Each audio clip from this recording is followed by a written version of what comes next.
may pag-asa. Sa tulong ng Panginoon, babangon tayo magkaisa.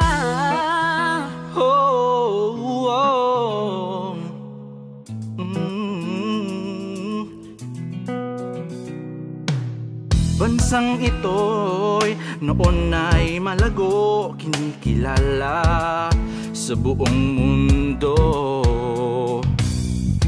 Isang pangarap na mabalik ito, tatag ng bayan, dangal ito. Huwag matakot, ikaw ay sumabay, pagkat sila'y tiyak na gagabay.